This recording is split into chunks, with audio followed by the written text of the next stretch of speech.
সবাইকে স্বাগত। আজকে আমরা শিখব উত্তল লেন্স দ্বারা প্রতিবিম্ব গঠন। আমরা দর্পণ যখন পড়েছি, অবতল দর্পণের 6টি ভিন্ন ভিন্ন কেস দেখেছি। বিস্তৃত বস্তুর ভিন্ন ভিন্ন অবস্থানের জন্য প্রতিবিম্ব কোথায় কীভাবে গঠিত হয়, সেখানে আমরা রশ্মি অনুসরণ পদ্ধতিও দেখেছি। আমরা এর আগের ভিডিওতে যেটা আমি আপলোড করেছি, সেখানে আমি যে নিয়মটা রশ্মি কোন দিক দিয়ে যাবে সেটা আমরা দেখি, যে উত্তল এবং অবতল। আজকে আবার রিভিশন করে দিচ্ছি। যেমন যদি প্রধান অক্ষের সমান্তরাল আলোরশ্মি হয়, তাহলে কী হবে? অবশ্যই আলোরশ্মি ফোকাস দিয়ে যাবে, তাই তো? আলোরশ্মি কোন দিক দিয়ে যাবে? ফোকাস দিক দিয়ে যাবে। এটা 1 নম্বর নিয়ম। 2 নম্বর হচ্ছে, যদি আলোরশ্মি ফোকাস বিন্দুগামী হয় বা ফোকাস দিয়ে এসে রশ্মিটা যদি আপতিত হয়, ফোকাস দিয়ে এসে, একটা উত্তল লেন্সের ফোকাস দিয়ে এসে যদি আপতিত হয়, তাহলে কী হবে? প্রতিসরণের পর প্রতিসরিত রশ্মিটি সমান্তরালভাবে বেরিয়ে চলে যাবে। বুঝতে পারলাম? আরেকটা নিয়ম, যদি আলোক রশ্মি আলোক কেন্দ্রগামী হয়, তাহলে কি হবে? সেই রশ্মি কোনো ধরনের কোনো চ্যুতি ঘটবে না। বুঝতে পারলাম? তাহলে 3টা নিয়ম আমাদের যদি মনে রাখি, তাহলে আমরা সমস্ত যে 6টা কেস আছে, আমরা ইজিলি সেগুলা বুঝতে পারবো এবং নিজেরাই সেটা হচ্ছে রশ্মি চিত্রগুলা আঁকতে পারবো। তো প্রথম কেস কি হলো? যদি প্রধান অক্ষের সমান্তরাল আলোরশ্মি কোনো উত্তল লেন্স দ্বারা প্রতিসরিত হয়, প্রতিসরণের পর ফোকাস দিয়ে যাবে। 2 নাম্বার, কোনো রশ্মি যদি ফোকাস দিয়ে এসে কোনো উত্তল লেন্সে প্রতিসরিত হয়, তাহলে প্রতিসরণের পর সমান্তরাল হবে। আরেকটা হচ্ছে ইউনিক বিষয়, যেটা হচ্ছে আলোক কেন্দ্র দিয়ে গেলে রশ্মিটি সে পথেই চলে যাবে, কোনো ধরনের কোনো চ্যুতি বা বিচ্যুতি ঘটবে না। এরপরে আমরা দেখব যে 1 নম্বর কেস। প্রথম কেসটা আমরা দেখে নেব। 1 নম্বর কেস হলে কি হয়? কেস 1। বস্তুর অবস্থান কোথায়? 1 নম্বর কেসে বস্তুর অবস্থান হবে অসীমে। বস্তুর অবস্থান হবে কোথায়? অসীমে। তাহলে সেক্ষেত্রে আমরা দেখি প্রতিবিম্ব কোথায় করতে হবে। অবতল দর্পণের ক্ষেত্রে আমরা কি করতাম? অবতল দর্পণের ক্ষেত্রে আমরা সি, বক্রতা কেন্দ্র, এবং ফোকাস, এই দুটো বিন্দু দেখতাম। এখানে কি হবে? এখানে ফোকাস এবং ফোকাসের দ্বিগুণ দৈর্ঘ্য, অর্থাৎ 2f। এটা ফোকাস এবং ফোকাসের দ্বিগুণ দৈর্ঘ্য। তাহলে আমাদের মনে রাখতে হবে যে অসীমে বস্তুর অবস্থান। অসীম মানে কি? অসীম মানে হচ্ছে দূর থেকে বিশাল বড় আকারে যদি একটি বস্তু আসে, তাহলে কি হবে? সমান্তরাল আলোরশ্মি আসবে, কিন্তু এখানে কোনো একটা কোণে আসবে। তাহলে সেক্ষেত্রে কি হবে? বস্তুটি কোথায় করতে হবে? অবশ্যই প্রতিবিম্ব যেটা করতে হবে সেটা হচ্ছে ফোকাস তলে করতে হবে। তাহলে আমরা 2 নম্বর, প্রতিবিম্বের অবস্থান কোথায় হবে? প্রতিবিম্বের অবস্থান হবে ফোকাস তলে।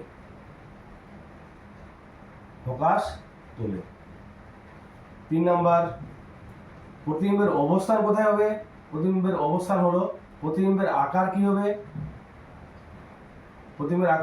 অতি ক্ষুদ্র। 4 নম্বর পয়েন্ট, প্রতিবিম্বের প্রকৃতি কি হবে? প্রকৃতি অবশ্যই সৎ হবে, এবং এই বিশাল বড় মাপের যে বস্তু PQ, বস্তুকে আমরা সবসময় PQ ভাববো। বস্তু হচ্ছে কত? বস্তু সরাসরি PQ, আর প্রতিবিম্বকে আমরা ডিনোট করবো কি দিয়ে? প্রতিবিম্ব হবে হচ্ছে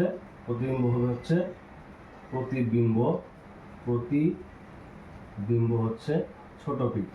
ঠিক আছে? এই যে ছোট PQ। তাহলে সৎ অবশ্যই আমরা দেখতে পাচ্ছি বাস্তবে গিয়ে মিট করেছে সৎ, এবং কি অবশিষ্ট, অর্থাৎ মাথা উল্টে গেছে।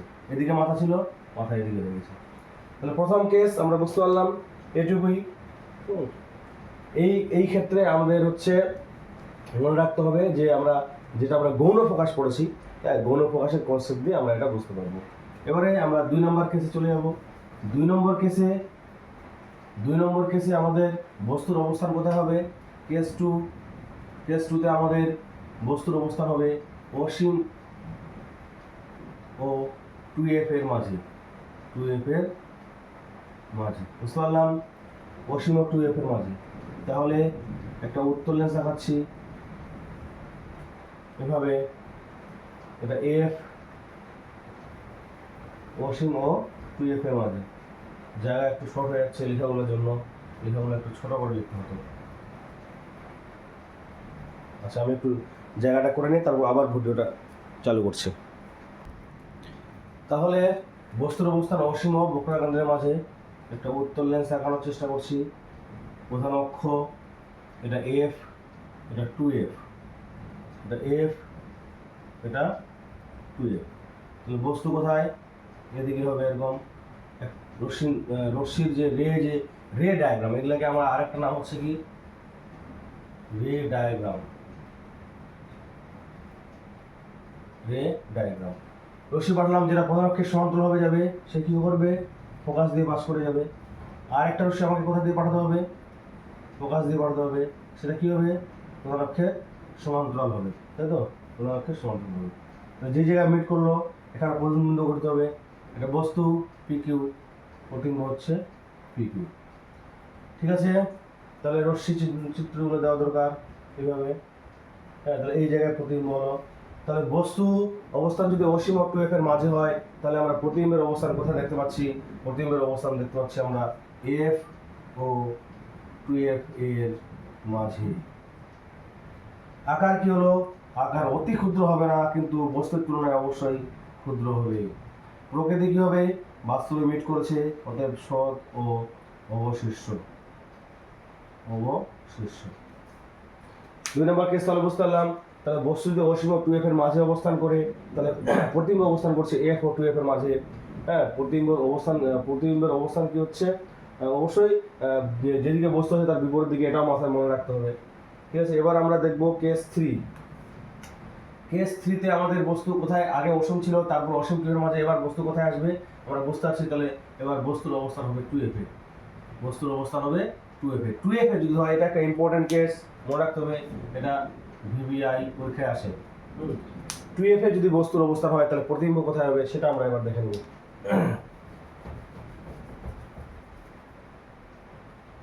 2f এ বস্তু হলে প্রতিবিম্ব কোথায় করতে হবে সেটা আমরা দেখে নেব। একটা উত্তল লেন্স দেখানোর চেষ্টা করছি, ফোকাসগুলো দেখাতে হবে f, 2f, f, 2f। বস্তু কোথায়? 2f এ। তাহলে একটা সমান্তরাল রশ্মি পাঠাবো। সমান্তরাল রশ্মি যেটা পাঠাবো সেটা কি করবে? সেটা হচ্ছে ফোকাস দিয়ে যাবে, ফোকাস দিয়ে যাবে। সমান্তরাল রশ্মি কোন দিকে যাবে? ফোকাস দিয়ে যাবে। আর একটা আলোক কেন্দ্র দিয়ে পাঠাই। আলোক কেন্দ্র দিয়ে পাঠালে কি হবে? সেটা সে পথেই যাবে, সে পথেই যাবে। আলোক কেন্দ্র দিয়ে যেটা পাঠাবো সেটা অবশ্যই সে পথেই যাবে। আলোক কেন্দ্র পাঠালে কোনো ধরনের কোনো ত্রুটি ঘটবে না। তাহলে আমাদের দেখতে পাচ্ছি এখানে কি হচ্ছে? বস্তু ছিল কোথায়? বস্তু ছিল কোথায়? বস্তু ছিল 2f এ। প্রতিবিম্ব কোথায় করতে হলো? 2f এ, তাই তো? তাহলে এখানে আমাদের প্রতিবিম্বের অবস্থানও কি হবে? 2f হবে। Very very important. কি হবে? আকার কি হবে? প্রতিবিম্বের আকার হবে বস্তুর আকারের সমান। বস্তুর আকারের সমান। বস্তুর আকারের সমান, মনে থাকবে। এটা আমরা 3 নম্বর কেস করছি। এবং এটা কি হবে? সৎ অবশিষ্ট। অবশ্যই মাথা উল্টে গেছে, এদিকে মাথা ছিল, এদিকে মাথা হয়ে গেছে। বুঝতে পারলাম? এরপরে নেক্সট 4 নম্বর কেস, এগুলো ইম্পর্টেন্ট। 4 নম্বর কেস। 4 নম্বর কেসে কি হবে? 4 নম্বর কেসটা যদি দেখি, তাহলে এবারে কি বস্তুকে কোথায় রাখবো? এবারে বস্তুকে রাখবো। আবার একটা উত্তল লেন্স আঁকানোর চেষ্টা করি। উত্তল লেন্স, প্রধান অক্ষ f, 2f, f, 2f। ঠিক আছে? বস্তুকে এবার হচ্ছে 2f ও f এর মাঝে, f এর মাঝে। তাহলে কি হবে? নিয়ম কি? নিয়ম হচ্ছে একটা সমান্তরাল রশ্মি পাঠাবো, যেটা ফোকাস দিয়ে যাবে। একটা আলোক কেন্দ্র দিয়ে পাঠাবো, একটা আলোক কেন্দ্র দিয়ে পাঠাবো।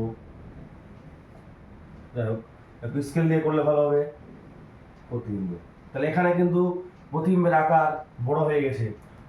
তাহলে বস্তু ছিল 2f ও f এর মাঝে, প্রতিবিম্ব করতে হয়েছে 2f ওইদিকে কোথায় আছে? অসীম। তাহলে 2f ও অসীমের মাঝে, অসীমের মাঝে। তাহলে বস্তুর এখানে আকারের থেকে বড় হয়েছে, অর্থাৎ বিবর্ধিত। প্রতিবিম্বটা কি হবে? বিবর্ধিত, বিবর্ধিত, মনে থাকবে। তাহলে আমরা দেখলাম, আর এটা নো চেঞ্জ, যা ছিল তাই মাথায় দিকে হয়েছে। এটা হচ্ছে পি কিউ, এটা হচ্ছে ছোট হাতের পি কিউ। তাহলে তোমরা বুঝতে পারছো এরপরে কেসটা কি হবে? এরপরে বস্তুর অবস্থান কোথায় হবে? অবশ্যই 5 নাম্বার কেসে বস্তুর অবস্থান হবে, আমরা বুঝতে পারছি কোথায় হবে? এফ, অর্থাৎ ফোকাসে। কোথায় হবে? ফোকাসে। ফোকাসে বস্তু থাকলে কোথায় হবে? আমরা জানি অসীমে যদি বস্তু ছিল তো প্রতিবিম্ব গঠিত হয়েছিল ফোকাসে। এবার তার উল্টা কেসটার ক্ষেত্রে কি হবে সেটা আমরা দেখে নেব।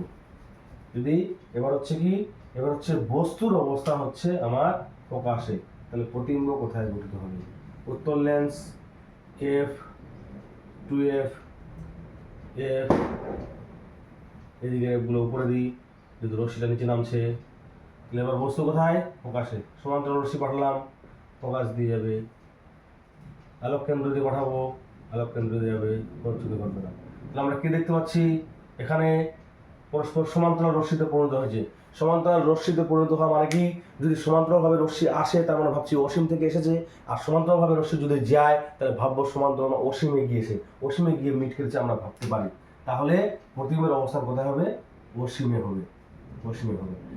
আর এটা কি অবশ্যই এটাও বিবর্ধিত হবে বা অতিকায় বিবর্ধিত হবে। বিশাল বড় প্রতিবিম্ব এই এখানে আছে, এখান থেকে অনেক অসীমে গিয়ে মিট করে, তার মানে বস্তুটা কি হবে? বিশাল বড় হবে আমরা ভাবতে পারি। তাহলে অতি, হ্যাঁ, অতি বিবর্ধিত আমরা ভাবতে পারি, এটা অতি বিবর্ধিত।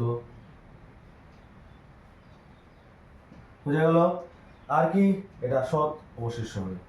এরপরের যে কেসটা ভেরি ভেরি ইম্পর্টেন্ট, পরীক্ষায় আমরা দেখতে পাই, সেটা হচ্ছে কি, বস্তু যদি আলোক কেন্দ্র, আলোক কেন্দ্র এবং ফোকাসের মাঝে আসে, আলোক কেন্দ্র, আলোক কেন্দ্র ও ফোকাসের মাঝে, এটাই একমাত্র কেস যেখানে আমরা কি পাবো?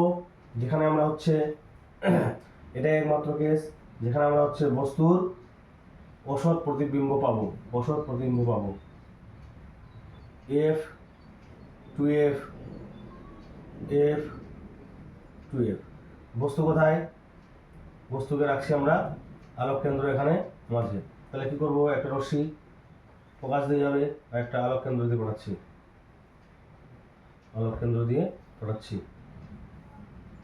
এই রশ্মিগুলি আস্তে আস্তে কি হয়ে যাচ্ছে? যাওয়ার পথটা বেড়ে যাচ্ছে, তাহলে নিশ্চয়ই সামনের দিকে মিট করার কোনো চান্স নাই। তাহলে সেক্ষেত্রে আমরা দেখবো যে এই রশ্মিটাকে পিছন দিয়ে করলে কোনো মিটিং পয়েন্ট পাচ্ছি নাকি। স্কেল দিয়ে করলে অনেক ভালো হবে। তাহলে এই জায়গায় আমরা কি পাচ্ছি? প্রতিবিম্ব পাচ্ছি। এটা হচ্ছে ছোট হাতের PQ, এটা হচ্ছে বড় হাতের PQ। তাহলে এখানে যদি চোখ রাখি, এখানে যদি আমরা চোখ রাখি, এখানে যদি আমরা চোখ রাখি, তাহলে কি দেখবো? যে এই বস্তু এইদিকে আমরা হচ্ছে এত বড় দেখবো, এই বস্তুটাকে এত বড় দেখবো। এটা হচ্ছে আতশ কাজ বা বিবর্ধিত কাজের একটা ব্যবহারিক প্রয়োগ বলা যেতে পারে, বা আমরা দেখে নিচ্ছি। এই কেসটাকে কাজে লাগিয়ে যদি আমরা কখনো কোনো বস্তুকে দেখতে না পাই, আতশ কাজকে কি করি আমরা? কোনো ছোট লেখা যদি দেখতে চাই তাহলে আমরা দেখিয়ে দিক দিয়ে, তাহলে সেটাকে নিশ্চয়ই কাছাকাছি নিয়ে যেতে হয়, দূর থেকে দেখা যায় না, অর্থাৎ ফোকাসের ভিতরে ঢোকাতে হয়। আলোক কেন্দ্র এবং ফোকাসের মাঝে যদি ছোট অক্ষর হয় তাহলে সেই অক্ষরটাকে এত বড় দেখি, তাহলে আমরা সেটা দেখতে পাই। এটা হচ্ছে আতশ কাচের একটা ব্যবহারিক প্রয়োগ, মনে রাখবো, পরীক্ষায় আসতে পারে।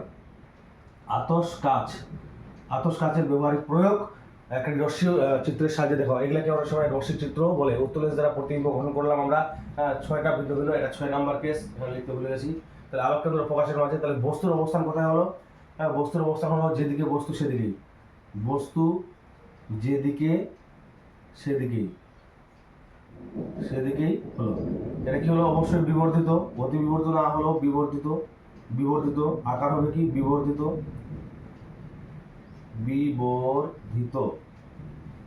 আর কিভাবে? এটা অসৎ, অবশ্যই মাথা, এটা প্রতিবিম্বটা কি অসৎ? মনে হচ্ছে যে এই রশ্মিটা এখানে গিয়ে মিট করবে। অসৎ ও সমশীর্ষ, সমশীর্ষ। এতক্ষণ ধরে আমরা যতগুলো কেস দেখেছিলাম প্রত্যেকটার ক্ষেত্রে কি হয়েছিল? প্রত্যেকটার ক্ষেত্রেই আমার হচ্ছে আলোক রশ্মির অবশিষ্ট হয়েছিল, মাথা উল্টে গেছিল, সৎ বিম্ব হয়েছিল, কিন্তু এটা অসৎ বিম্ব এবং এটা আতশ কাচ বা হচ্ছে অনুবীক্ষণ যন্ত্রের এটা ব্যবহারিক প্রয়োগ। তাহলে আমরা উত্তর লেন্স দ্বারা প্রতিবিম্ব গঠনের 6টি কেস দেখে নিলাম। প্রত্যেকটাই ইম্পর্টেন্ট, যে কোনো পরীক্ষা আসতে পারে, এবং যেগুলো আমরা বলছি এখানে বস্তুর অবস্থান কোথায়, প্রতিবিম্ব অবস্থান কোথায় হচ্ছে, এখান থেকেও প্রশ্ন অনেক সময় আসে। যেমন মাধ্যমিকে এসেছে যে বস্তুকে আমি ফোকাসে রেখেছি, তাহলে প্রতিবিম্বটা কোথায় ঘুরতে হবে, অসীমে ঘুরতে হবে। এরকম ছোটো ছোটো প্রশ্ন আসতে পারে, তোমরা যদি ভালো করে মন দিয়ে দেখো তাহলে এখান থেকে যে প্রশ্নগুলো হতে পারে, শর্ট প্রশ্ন এবং বড় প্রশ্ন সবই তোমরা পারবে। এরপরে আমরা একটা অবতল লেন্স একটাই মাত্র কেস আছে, তাই অবতল লেন্সের কেসটাও আমরা এখানে দেখে নেব। অবতল লেন্স দ্বারা বিস্তৃত বস্তুর প্রতিবিম্ব কেমন হয় সেটা আমরা দেখে নেব।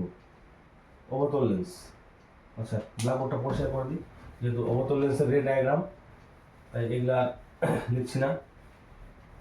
অবতল লেন্সের ক্ষেত্রে কী হবে সেটা আমরা একটা রে ডায়াগ্রামের মাধ্যমে দেখে এই ভিডিওটা আমরা শেষ করব। তাহলে এখানেও F2F আছে, এদিকেও F2F আছে। একটা বস্তু যে কোনো অবস্থানে হতে পারে, এটা কাছে যাই হোক না কেন ঘটনাটা একই ঘটবে। তাহলে কী হবে, যদি সমান্তরাল রশ্মি পাঠাই, আমরা নিয়ম শিখেছি সমান্তরাল রশ্মি যদি পাঠাই তাহলে অবতল লেন্সের ক্ষেত্রে যেটা হবে, এটা অবতল লেন্সের কী হয়, রশ্মিটি ফোকাস দিয়ে যাচ্ছে বলে মনে হয়। আরেকটা যদি রশ্মি আলোক কেন্দ্র দিকে পাঠাই, তাহলে কী হবে, সে রশ্মি সেদিক দিয়ে চলে যাবে। তাহলে এখানে এই যে এটা মনে হচ্ছে এই জায়গায় মিট করছে, আর এটা মনে হচ্ছে যে এটা, তাহলে এখানে বস্তু পাবো। তাহলে PQ কি হলো, মাথা কি উল্টে গেছে না ওদিকে আছে? ওইদিকেই আছে, যেদিকে মাথা ছিল সেদিকে আছে, তাই তো? তার মানে কি, এটা অসৎ বিম্ব গঠিত হয়েছে এবং বস্তুর আকারের ক্ষুদ্র প্রতিবিম্ব গঠিত হয়েছে, তাই তো? তাহলে বস্তুর অবস্থান কোথায়, প্রতিবিম্বের অবস্থান কোথায়? বস্তু যেদিকে আছে সেদিকেই। প্রতিবিম্বের কি বলে প্রকৃতি কি হয়েছে, প্রকৃতি হচ্ছে অসৎ এবং সমশীর্ষ এবং আকার কি ক্ষুদ্র। এখানে বিবর্তিত হবে না, বস্তুর আকার তুলনায় প্রতিবিম্বের আকার ক্ষুদ্র হয়েছে। ঠিক আছে, তাহলে যদি ভিডিওটি তোমাদের উপকৃত হয় তাহলে অবশ্যই চ্যানেল সাবস্ক্রাইব করে পাশে থাকবে এবং তোমাদের বন্ধুদের মধ্যে শেয়ার করতে পারো।